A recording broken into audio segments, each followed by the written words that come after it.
கிரியாஸின் அதிரடி ஆடி சேல் 70% வரை தள்ளுபடி. கிரியாஸ், இது நம்ம ஃபேமிலி. Finance minister. மாண்புமிகு பேரவைத் தலைவர் அவர்களே, திங்கக்கிழமை சொல்லுங்க. இதே திங்கக்கிழமை மென்ஷன் பண்ணுங்க. உட்காருங்க. திங்கக்கிழமை மென்ஷன் பண்ணலாம். உட்காருங்க. மாண்புமிகு பேரவைத் தலைவர் அவர்களே, திங்கக்கிழமை எடுக்க நான் என் உரையை தொடங்குறதுக்கு முன் எனக்கு இதான் ஃபர்ஸ்ட் டைம் கண்ணிக்கு உரை நினைக்கிறேன். நான் ஃபர்ஸ்ட் நிறைய 2 hours 45 minutes படிச்சுட்டேன். நிறைய படிச்சுட்டேன். அதனால இந்த தடவை ஒரு கதை மூலமா ஆரம்பிக்கலான்னு பாக்குறேன். ஒரு பேரபிள் இல்ல ஒரு ஸ்டோரி. அண்ணன் மாதிரி சொல்ல முடியாது, ஒரு குட்டி கதை மாதிரி. ஆனா எனக்கு வந்த விதத்துல நான் சொல்றேன்.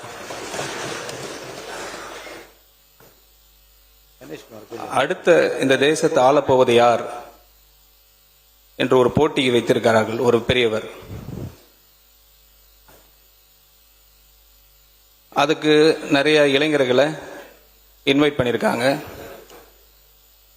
எல்லாம் வந்த ஒரு பெரியவர்கிட்ட வந்து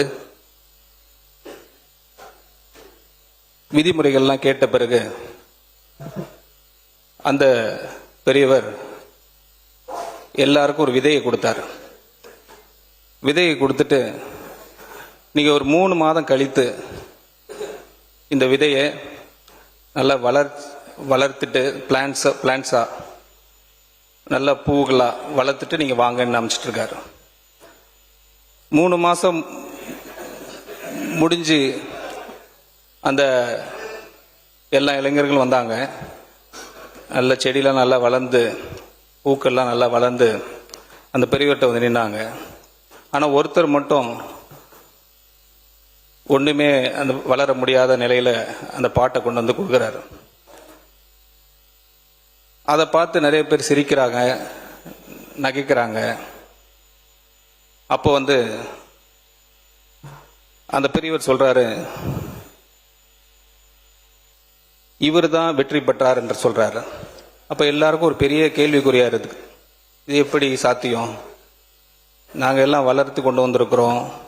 செடி கலர் கலரா வளர்ந்துருக்கு, பூக்கள் க்ரோ ஆயிருக்கு. பட் இப்படி இவர் சொல்றாருன்னு சொல்ல பார்த்து அதுக்கு அந்த பெரியவர் சொன்னாராம், நான்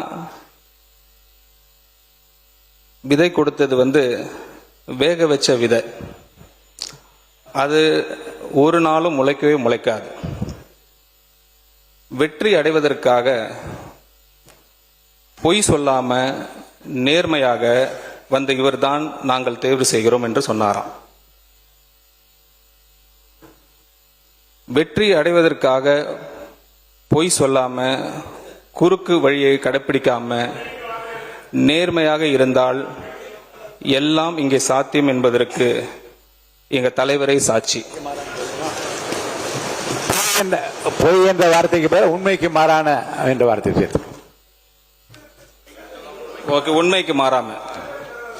சாரி.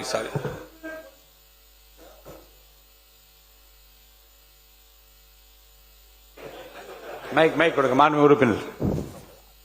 பேரவைத் தலைவர் அவர்களே, இந்த பேரவையினுடைய மரபுகளின் அடிப்படையில் பேரவையில் ஒரு உறுப்பினர் பொய் சொல்லுகிறார் என்றுதான் சொல்லக்கூடாதே ஒழிய பொய் என்ற வார்த்தையே பயன்படுத்தக்கூடாது என்பது அது அல்ல.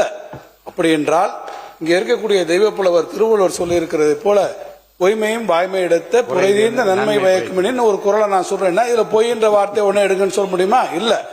அவை விதியின்படி ஒரு உறுப்பினர் பொய் சொல்கிறார் என்றுதான் சொல்லக்கூடாதே தவிர பொய் என்ற வார்த்தையே பயன்படுத்தக்கூடாது என்றது கிடையாது. அதனால அமைச்சர் அவர்கள் சொல்வதிலே அதிலே நீக்குவதற்காக எதுவும் இருப்பதாக நான் கருதவில்லை. Thank you sir, thank you. சொல்லுங்க. என்ன சொல்லுங்க. மாண்புமிகு முன்னாள் முதலமைச்சர் எடப்பாடி பழனிசாமி. மாண்புமிகு பேரவைத் தலைவர்களே, கடந்த காலத்தில் எடுத்து பார்த்தீங்கன்னா பொய் என்ற சொல் அவையில இருக்கக்கூடாது என்பதற்காகத்தான் உண்மைக்கு மாறாக என்ற சொல்ல பயன்படுத்தினோம். நாங்கள் எதிர்கட்சியா இருக்கும்போது அப்படித்தான் இருந்தாங்க. பொய் என்ற வார்த்தை நீக்கினாங்க. அதனால ஏற்கனவே இருக்கின்ற மரபை தொடர்ந்து கடைபிடிக்கலாம். கிரியாஸின் அதிரடி ஆடி சேல் 70% வரை தள்ளுபடி. கிரியாஸ், இது நம்ம ஃபேமிலி.